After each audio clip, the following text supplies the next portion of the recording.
तो hello guys, जैसा कि आपको पता है हम पढ़ रहे हैं अपना जो क्लास 10th का हमारा चैप्टर 2 है फिजिक्स का, मानव नेत्र तथा रंग बिरंगा संसार। और इसी के अंदर एक मोस्ट इम्पोर्टेंट टॉपिक आज हम देखने वाले हैं कि सूर्योदय एवं सूर्यास्त के समय जो सूर्य होता है उसका लाल रंग क्यों होता है।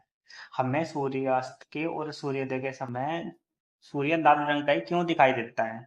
तो देखिए, एक मोस्ट इम्पोर्टेंट क्वेश्चन है ये वाला, क्योंकि बोर्ड एग्जाम में आता है, शॉर्ट में आता है, फिर वेरी शॉर्ट में आता है। ठीक है, तो देखिए, मान लीजिए सुबह का टाइम है, फिर शाम का टाइम है, सूर्य तो ये रहा और हमारी पृथ्वी ये रही। तो क्या होता है कि सूर्य सुबह और शाम के समय, बिल्कुल मॉर्निंग में फिर बिल्कुल शाम में, जो सूर्य होता है वो एक तो आसमान और एक धरती, उनके बीच की जो रेखा है ना काल्पनिक, उसके बिल्कुल पास होता है, यानी कि बिल्कुल पृथ्वी की आप सीधे से मैं कह सकते हो। और जिसके कारण प्रकाश की किरणों को पृथ्वी पर जाने के लिए एक लंबी दूरी तय करनी पड़ती है। ठीक है, अब देखिए, जैसा कि आपको पता है कि जो प्रकाश होता है वो 7 रंगों से मिलकर बना होता है। अब जो 7 रंगों में जो सबसे अधिक प्रकीर्णित होती है, यानी कि जो सबसे अधिक फैलती है, वो कौन सी किरण है? बैंगनी रंग की किरण। तो बैंगनी रंग तो हम, या फिर हम कह सकते हैं नीले रंग की किरण, वो स्टार्टिंग में ही खत्म हो जाती है फैलकर। और जो लाल रंग होता है उसकी जो तरंग दैर्ध्य होती है वो बहुत अधिक होती है, और तरंग दैर्ध्य अधिक होने के कारण जो लाल रंग है वो बहुत अधिक दूरी तय कर पाता है। ठीक है, बहुत अधिक दूरी तय कर पाता है, तो ये तो कारण होगा कि हमें इसीलिए सूरज लाल दिखाई देता है। ठीक है, एक बात और ध्यान रखना कि जो प्रकाश किरणें आती है उनका प्रकीर्णन तो सभी का होता है, लेकिन जो लाल रंग की किरणें होती है ना, उनका प्रकीर्णन बहुत कम होता है। प्रकीर्णन का मतलब क्या होता है? आपने देखा होगा कि कभी आप बंद कमरे में हैं और ऊपर एक छोटा सा रोशनदान लगा है, फिर खिड़की वगैरह लगी है, और उस खिड़की या रोशनदान में से जब प्रकाश आपके पास गिरता है ना, तो उसमें छोटे छोटे आपने कुछ कण देखे होंगे, धूल के कण, और वे कण प्रकाश को फैलाते हैं, और उसी घटना को हम कहते हैं प्रकाश का प्रकीर्णन। ठीक है, वो तो एक अलग टॉपिक है, लेकिन आपको समझाने के लिए मैंने बताया है। तो हम क्या कह सकते हैं कि सूर्योदय एवं सूर्यास्त के समय सूर्य क्षितिज के बिल्कुल निकट होता है, अतः प्रकाश को बहुत अधिक दूरी तय करके आना पड़ता है, और कणों द्वारा प्रकाश का प्रकीर्णन होता है। इस प्रकीर्णन में बैंगनी तथा नीले रंग की जो प्रकाश किरणें होती है उनका प्रकीर्णन बहुत अधिक होता है, इसलिए यह दूर तक नहीं पहुंच पाती। ठीक है, जो नीला रंग होता है वह हम तक नहीं पहुंच पाता, और क्योंकि लाल रंग की तरंग दैर्ध्य बहुत अधिक होती है और इसका प्रकीर्णन बहुत कम होता है, तो हम कह सकते हैं सूर्योदय एवं सूर्यास्त के समय हमें सूर्य केवल लाल ही रंग का दिखाई देता है। बहुत आसान टॉपिक है और इम्पोर्टेंट टॉपिक है।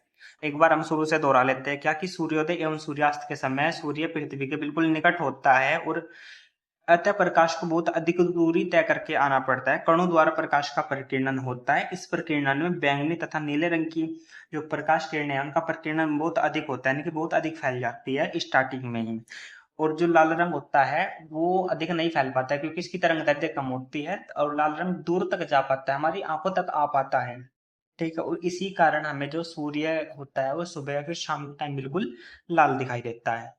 देखिए, जैसा कि मैंने आपको अभी पढ़ाया है कि सूर्योदय और सूर्यास्त के समय सूर्य लाल क्यों दिखाई देता है। देखिए, इसी से रिलेटेड एक और टॉपिक है कि जो खतरे का सिग्नल होता है वो लाली क्यों होता है। कभी आप रोड पर गए होंगे, आपने देखा होगा कि एक कांटा सा खींचकर एक खोपड़ी बना दी जाती है रेड कलर में, और वहाँ पर लिख दिया जाता है खतरा। या फिर कोई ठंड के टाइम पर गाड़ी के पीछे आपने लाल लाइट देखी होगी। ये चीज़ें खतरे का सिग्नल लाल क्यों होता है। तो देखिए, हम कह सकते हैं कि जो लाल रंग होता है उसकी तरंग दैर्ध्य सबसे अधिक होती है, और जिसकी तरंग दैर्ध्य अधिक होती है वो प्रकाश किरण दूर तक जाती है। यानी कि हम कह सकते हैं जो लाल रंग होता है इसको हम कोहरे में या धूप में बहुत आसानी से देख सकते हैं। कोहरे में भी आसानी से चमक जाता है लाल रंग, और कोई घटना ना हो इसी के कारण जो खतरे का सिग्नल होता है वो लाल रंग का होता है। हम इसको लिख लेते हैं एक टॉपिक के रूप में। देखिए, लाल रंग, लाल रंग की तरंग दैर्ध्य बहुत अधिक होती है, या फिर हम कह सकते हैं सबसे